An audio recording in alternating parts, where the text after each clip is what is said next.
What if everything you've been told about morality was a lie? What if the noblest values, humility, compassion, equality, were not signs of progress, but chains forged by the weak to bind the strong? This is the Antichrist Playbook, Nietzsche's most dangerous ideas, not just read, but applied. Let's begin. Part 1. God is dead, and you're not ready. God is dead. It's one of the most misunderstood lines in philosophy. Nietzsche didn't mean it as celebration.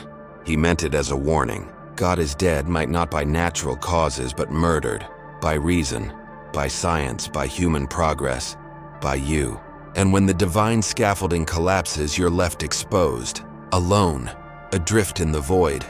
What replaces God? For most people, nothing. Just anxiety, just nihilism, just cheap dopamine and political cults. But Nietzsche foresaw something else. The birth of the Übermensch, the one who creates his own values. Part 2. The war between slave and master morality. According to Nietzsche, there are two kinds of morality. Master morality, created by the strong. It values power, excellence, beauty, domination. Slave morality, invented by the weak. It glorifies humility, obedience, pity, equality. Slave morality is a trick, a con.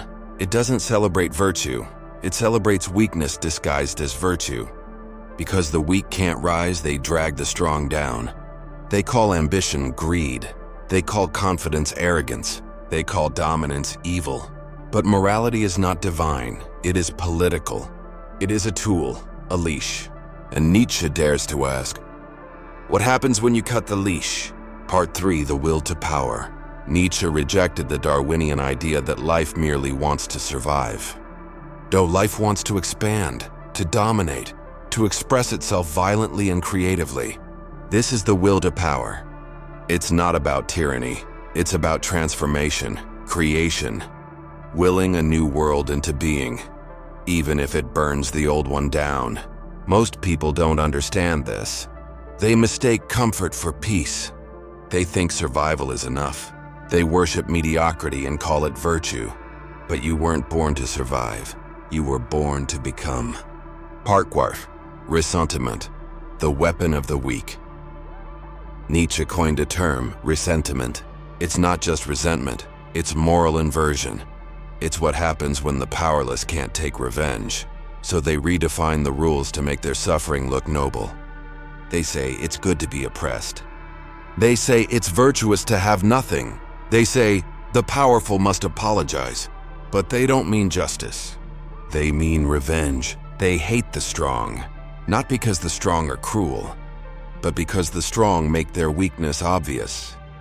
The Antichrist Playbook teaches you to see through this lie. Reject pity that comes with chains. Reject humility that smells like fear. Reject systems that reward you for staying small. Part 5. Beyond good and evil. There is no cosmic scoreboard, no divine judge. Morality is not written in the stars. What is evil to a herd animal is necessary to a lion. You were taught to obey because someone benefits from your obedience. You were told to be good so they could control you. But Nietzsche invites you to go beyond good and evil, to become your own lawgiver. Not to do whatever you want, but to become the kind of person who doesn't need rules written by others. Part 6. The Übermensch, becoming the creator. At the center of Nietzsche's vision is the Ubermensch, the Overman. He is not a tyrant, not a villain. He is a creator. He takes the rubble of collapsed religions and broken ideologies and forges his own path. He doesn't follow values, he invents them. He doesn't beg for meaning, he imposes it. He doesn't seek permission, he acts. Most people are still clinging to the corpse of God. But the Overman stands above the grave and says, "From this death I rise." Part 7. Eternal Return, the final test. Nietzsche's most terrifying idea isn't about power, it's about choice. Imagine this: every action you take, every word, every breath, will be repeated forever. Again and again for eternity. Could you live with that? Would you celebrate your life, or would it be a curse? The Overman says yes, because he lives deliberately, boldly, as if every moment was his creation and his responsibility. That's the final page of the Antichrist Playbook. Live in such a way that you would do it again. Forever. Part 8. Against the Modern World. Nietzsche despised the modern world.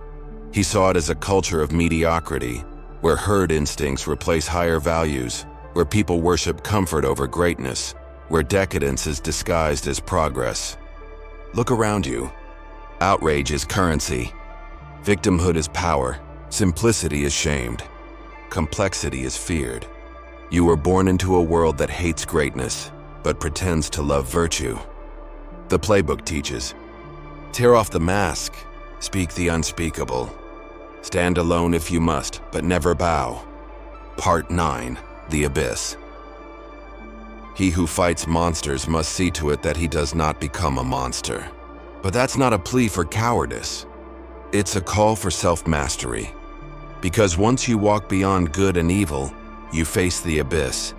The abyss is the emptiness left when the gods fall silent. And if you stare into it too long, you will either go mad, or you will create something new inside it. The abyss is not your enemy. It is your mirror. And if you dare to look into it, truly without flinching, you might find the part of you that was never given a name. The God within. Final words. What will you do? You've heard the whispers. Now you've seen the blueprint. The Antichrist isn't some red demon with horns. He is the man who dares to think without chains. The woman who dares to create without guilt. The mind that refuses to kneel. Nietzsche's most dangerous ideas weren't meant to be studied. They were meant to be lived. So ask yourself, are you ready to tear down the lies you've built your life around? Are you ready to become terrifyingly free? If you are, welcome. If you aren't, the herd is still accepting applications. But if this resonated, if it disturbed something ancient in you, then do what the strong have always done.